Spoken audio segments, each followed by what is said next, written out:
Cleanup begins, and many people were putting their money where their mouths are today. WDRB's Richard Essex has found the secret to betting on horses maybe comes in a handy 12-ounce glass. The betting lines didn't seem as long this year, maybe partially due to the weather or the fact that some people had the all-inclusive tickets, which kept them in designated areas. They weren't wandering around all day. But is betting a science, or is betting your gut feeling at the last second when you're standing in line? The Nerve Center, the place where you can examine the horses in person, is the paddock. And the guy in the yellow suit seems to have a system, or at least he says he does. Most importantly, I've got friends that I'm here to hang out with.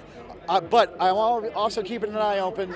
The horses that look confident, they look like they're ready to win, they look like they come out and this is their race, those are the ones that I'm looking for. He liked journalism for the Derby, but so did we. Journalism wins every day.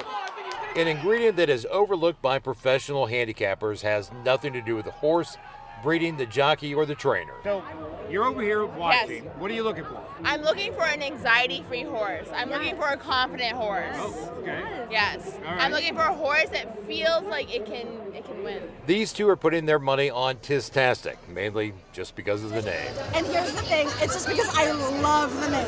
I think it's so fun. And I like that he's a bit of a dark horse. Now, we will come back to these two in a minute. We traveled around the track asking people how they choose the winning horse. This guy with this oddly shaped hat seems to have a system of numbers that we frankly just couldn't follow. My daughter picked the 5 horse for every race. My son picked the 7 horse for every race.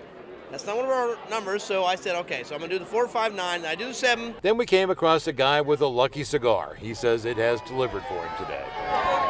Back to the two girls over by the paddock. With few exceptions, the common ingredient to choosing the winning horse, or at least thinking you have at the time, and that you have tapped into the vein of horse betting wisdom, comes in a glass. How many of those have you had today? Enough. The magic elixir of a mint julep appears to be the fluid that drives the science of betting on horses, at least on the first Saturday in May.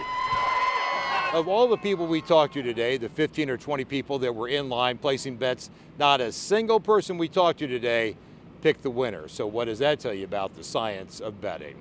With photojournalist Ariana Shuka, Richard Essex, WDRB News.